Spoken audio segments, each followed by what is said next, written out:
Chapter 8 Scars.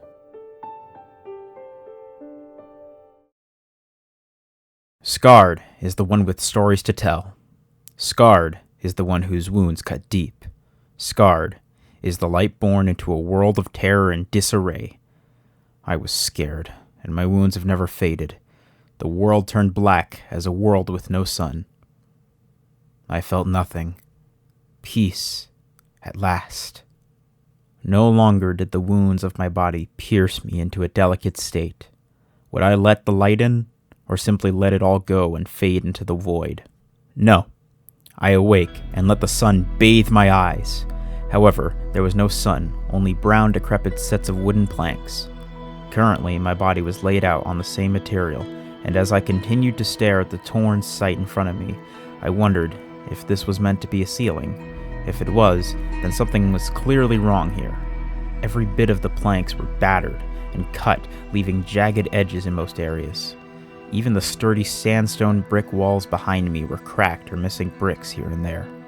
The only portion of this living space mostly intact was the staircase to the side of me. Finally, after getting a grip on my surroundings, I slowly moved my fingers. Feeling grains of sand on the floor was unexpected. There wasn't a large concentration, but enough so the floor wasn't exclusively occupied by wood. I hesitantly attempted to raise myself from the floor. However, a wave of pain overwhelmed me immediately, causing me to retract my attempt. My body left a blunt piece of information. I was immensely sore. That cursed set of gashes bound me to the floor, as if I were held hostage by some last laugh. Ow! That hurts! Suddenly, the pitter-patter sounds of paws introduced themselves from the stairs. I quickly turned my head, since my body wouldn't permit any other movements. Out of the hole rose a familiar sight. It was my guide. The urge to rise up and greet him reveled from within my soul, yet shackled limbs fought against it. Whoa there! You don't need to get up! Take it easy! That was the worst thing to tell me at that moment. I'd woken up in an unfamiliar place after all. Where are we? That's not important. I'll sit you up, then I'll give you something to help with the wound. Okay. Will it hurt? My croakier voice managed to reach higher, timid peaks. I hoped against hope that the simple act of sitting upright wouldn't involve that brutal bruising sensation. It comes with the territory. What? Oh, for the love of... It's going to hurt! Best prepare yourself! The pain was almost unbearable. Despite the softer texture of their padded hands and the gentle propping they offered to my back, I still could barely make it. Ow! Ow! Ow! I was relieved when he finally let go. The much-needed breath of fresh air after a world of pain was all I needed right now. You good? Alright, go ahead and eat this berry. It'll help give your strength back. From the tattered ceiling, the sun's rays danced ever so gracefully along the berry's body, illuminating its gorgeous colors. Hues of deep purple and hints of brighter pure blue shined from the striated divides. At the top, a canopy of minty leaves all pointed toward its radiant provider. The leaf patterns were almost identical to the Moki's tail, actually. In all our travels, this fruit never featured. All I ever saw were cacti, dead trees, and foliage. However, worst of all were the countless skeletons that laid about. Their age had no discernible origin. I just knew they were older than anyone I'd ever met. The Strider did say this desert was once part of the jungle. I guessed they died almost soon after it did. Such horrid memories strewn all about like a collector's dream coaxed my sorrow from its resting place. But as I continued staring at the one hopeful thing in this desert, a strange dragging and pecking ensemble grabbed my ear, piquing my interest. I tried turning to see, but I was once again reminded of my circumstances. Ouch! Is that you? Hello? It's me. Okay. The noise reminded me of when Abba used to write. He often tallied together a collection of our supplies, just to make sure we were all well stocked, from food to herbs and various other resources. I didn't know what he was writing, but I knew it was something lengthy. He'd marked the page for quite a few minutes before stopping. All the while, I was testing the berry's firmness, and didn't realize he'd sat beside me in a similar position, with our legs hanging over the edge of whatever was left of this decrepit building. Not only had this building been wrecked, several others were laid to waste amidst sandy wear and tear. Red flags, once proudly waving in the wind, sagged along their misaligned poles, not even giving a murmur. What once may have been paved ground now fell under slopes of sand. Those same miniature dunes acted as concealing agents for most entrances to buildings. The most tragic detail of them all were an array of bones spread all over. That same amulet the Moki wore rested on top of or against countless remains. Whatever did this to the settlement clearly didn't care about anyone's well-being. They smashed everything apart, with the exception of various structures that remained. Doesn't look good, does it? No answer I offered would suffice for the graveyard I sat above. Far be it from me to be an open book, but if you're going to go around chasing decay like your cousins, then you need to know what you're up against. What happened here? They stole a glance over to my lap. The berry sat in all its juicy glory. You need to eat. That berry will get your strength back. I'd heard what they said before, and the repeated instructions. In spite of that, the berry didn't appeal to me. It looked pretty, but the squishy texture worried me. I imagined the taste and the feel of it, and the sloshy blend of flavors sounded awful. You just gonna stare at it all day? Oh, so sorry. Against my better judgment, I took a small bite out of it. My instincts spoke true. A moisturized mess of sweet flavors, almost pungently so. The twisted nature of my expression is fun to look back on now. At the time, I had never tasted anything grosser in my life. Blah! That's so sweet! Do I have to eat this? Yeah, unless you want to heal extremely slowly. I looked down at my jagged brands that lined portions of my torso. Then it hit me. I had Glow's power. This could be a good first test beyond the spontaneous use in the cave. I hovered my hands in front of my body, took a deep breath, and focused. Aka mentioned that focus was the key. Unfortunately, my key didn't fit the lock for this door. The treasure laid locked away, sealed beyond a crooked and splintered hallway. I tried with all my might to summon her light, but only precious drops of it filtered through. It wasn't enough to cure the pain. I pushed a little further, and though it seemed to brighten, the faint, misty light vaporized. What in the world was that? I hadn't realized I caught his attention. I'd lost myself in the woods of my mind, behind the coast I rested in. They looked pretty startled. The Strider was standing in a battle stance, nearly grasping their dagger. It's light. I want to heal my body. At least warn me next time. I thought you were gonna attack me. They wiped the sweat off their brow and sat down again. Sorry. Let me try again. From the palms came a light, and from the light came a frail whimper clinging to life, only to dissipate once more. Maybe one more time. Exhaustion already started to take over. I made one last effort to ready my weary paws, but the Strider stopped me from burdening myself further. All right, that's enough. Whatever light you have, you clearly aren't ready to use it. Just settle for that berry. My face entered a slightly disgusted state. But it tastes icky. Beggars can't be choosers. In other words, quit complaining. If you want to feel better, you need to eat it, kid. Despite their tactless tone, the fact that they broke down the unfamiliar saying made me feel a little better, even if that meant eating such repulsive food. You're a real piece of work, you know that? I barely acknowledged them after gazing upon the enemy. I'd already taken a small bite out of their spongy life. I wasn't prepared to do it again.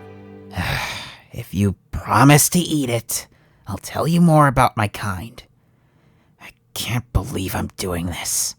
Okay, deal. Once again, against every instinct I harbored, I continued to munch on the dark berry. That berry was actually our main source of food. They have tons of nutrients, and were yet another gift from Aka, so my people called them blessed droplets. Unfortunately, through a series of sandstorms a long time ago, The cactus that grew the berries started choking on the sand and died. What did they eat? A face similar to Abba's lament crossed his. He didn't say a word, just stared out in the distance. The winds blew cooler now. After all, the sun had begun to set. Trails of sand flew by us, and knowing how awful they were on the eyes, I covered them instantly. When I opened them again, I noticed the tan-furred one never showed any signs that he moved whatsoever. In fact, their eyes were unfazed.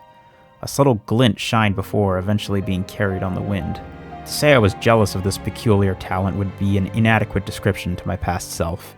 I really wanted to understand how this was possible, but there were more pressing questions at the time. Excuse me, sir? Huh? Sorry. I don't know if I'm ready to talk about that. Their ears drooped, and their eyes continued on the distant horizon. I took yet another bite out of the gross food, waiting to hear more. It's just... everything was taken from me. Even my dignity. Dignity? Any amount of respect our kind was given likely no longer exists. It certainly wasn't for those savages. Dignity, respect, savages, none of this made sense to me. What are you talking about? Affleck, that murderer! He's the reason we no longer exist! The name Father only heard in passing made its violent return. Affleck. The name combined with his fervent claim shook me to my core. Although thankfully no further pain was felt, the berry seemed to be doing the trick. Daddy talked about him. What did he do? You really want to know? He came into my home and slaughtered every one of us. Children, adults, the old, all of them perished. He and his many devoted followers sprayed blood all over the sands. My mother and father are both dead because of this greedy criminal. They'd been so passionate about all of this. The tears started falling.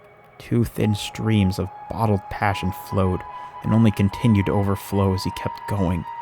Their intense, grief-stricken glare infected me with smaller levels of despair. When the berries grew less, we had to resort to eating meat. That goes against our freaking nature. I hated it. We all hated it. And when it finally seemed hopeful, that stupid leader Affleck came by and ruined everything. What did he do? I asked as I rubbed the tears in my eyes. Their people were thirsty, so my dad offered to trade them berries in exchange for cloth they made. Long story short, we treated the berries as sacred. Only we knew the technique for harvesting the berries, and only we knew where to find the remaining cacti that fostered them. At least, that was the case until one of our own kind betrayed us. They taught them where to find them, and when their supply ran dry, they raided our home and killed all of us. Ironically, that same traitor wound up dead after. You've heard of Affleck's racist streak, I'm sure. I nodded. I almost felt a tinge of regret for knowing such things, but none of this was my doing. I didn't wish to blame myself. That's why. Anyone unlike him, unlike who he deemed worthy, was worth nothing, even if you served them well. I hate talking about this stuff. I despise the end of my story. I don't know why I did any of this. There's nothing you can do about it. Of all the things I believed to be true, I knew his last words were a lie. I promised my dad that I'd be his light, and by extension, the light of the world. This Strider story wasn't over as far as I was concerned. I didn't fully understand all of his feelings, yet through a fraction of my empathy, I reached a paw for his shoulder. I want to heal our home. What? He frowned, with a tinge of surprise on his face. I promised Daddy that I would be your light. I don't know a lot, but I know how bad all of that is. I'm sorry I wasn't there to help. I want to help it now. I told you I was looking for something, and I will find it. Maybe that cyst has something to do with why those Mogi are so mean. If I can destroy it, heal this land. Maybe the desert will return. Things didn't quite pan out as I'd hoped. Instead of inspiring this young scarred one, it riled him up more. Why do you care so much? Heal this land? Kid, don't be ridiculous. The light required to fell decay didn't even work when you tried it. You aren't equipped to handle such an overwhelming force. The rarity that was my defiance sat boldly on its sore ground. They needed to see what I'd seen. The hope of that shoreline was all I needed to motivate me. The crystal clear waters and the dazzling sparkles of the sand, despite my hate for it, all shined a light on what could have been. I can still use it. I just need to learn how to form it. I wasn't in the mood to ask what the proper verbiage was, so I winged it. Yeah, and with what teacher? Do you even know how to fight? Yeah, I do. When's the last time you killed something? Their brazen bluntness, paired with a question that had silenced any audience, pulled the reins on my confidence. No, but I didn't have to. You mean to tell me you wanted to go save the day without a lick of blood on your hands? You're an idiot if you think you'll stand any chance against Affleck, let alone Gideon. I tried with all my might to refute, but I knew deep down, rushing in headfirst like this wouldn't work. I needed help, and though he guided me thus far, I had my doubts he'd agree to furthering the goalpost. Could you maybe, help me? I'm not going to help you get yourself killed.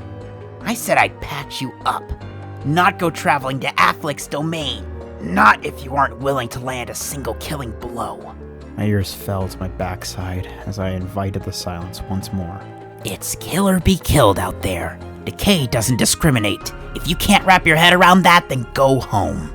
My confidence faltered, but sometimes a simple keyword or phrase is all one needs to reignite the coals again.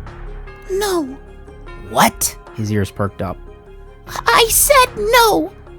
I don't have to kill things. Did you hear me? It's either that, or you turn your tail back to where you can't. I can't go back. I'm going to make it there, and I will defeat Gideon.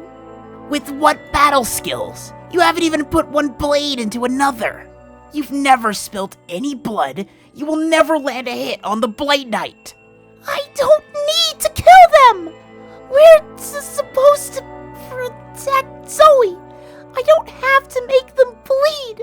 The only thing I want to hurt is Gideon.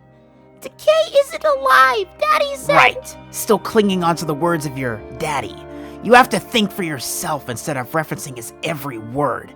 Decay isn't alive, sure, but that doesn't mean you need to let the living things kill you. I can protect myself. Sure, but not others. If you can't bring yourself to kill a predator to protect another, what good are you in a fight? So what if you're willing to hurt Gideon? What if he's supported by a bunch of rock sliders? Will you attack them then? Only if I have to. The tan-furred one had gotten so wrapped up in this miniature war of ours that he stood on his feet, asserting his moral high ground. Their intimidating stature towered compared to mine, at least at this current time. Our heights were virtually identical otherwise. He only stood a hair taller than I. You're being ridiculous! You can't just not kill things because you don't want to! You're going to get others killed if you haven't already! I don't need to! I hate seeing them hurt! More than the people you care about? I'll bet you did just that before. Froze, too afraid of hurting the poor beast, and watched as they all trembled beside you. Shut up! Why? Did they get hurt because you hesitated? Maybe if you just killed it, you wouldn't feel the need to ask me for help. You wouldn't even be here if it weren't for your hesitation now, would you? Shut up! I had to leave! We all did! It wasn't my fault! I just about had it with this tactless grain crawler. I wanted to explode, make him understand. And soon I would. Didn't you say it was your job to protect us? Doesn't sound like you protected anything to me. I'll bet that's why you're here, because your useless protection cost them their lives. Shut up! Daddy saved my life! In the blink of an eye, I stood up and brought forth an orb of light from my hand, narrowly avoiding knocking his jaw with it. My hand held near to his face. The Moki, for the first time, shivered. That cowardly boy was a coward no more. Tears fell in the aftermath of my rageful fit. He risked everything for me. He rushed in and saved my life. He saved me and my friends. You are the only one who lost friends and family. I don't want to stop. I don't want to hesitate. I don't need to kill things. I can slow them down, stop them. I don't need to kill them. Gideon and Decay are the only things I want to kill. I want them to go away and leave us alone. That's why I need your help. I can't do this alone.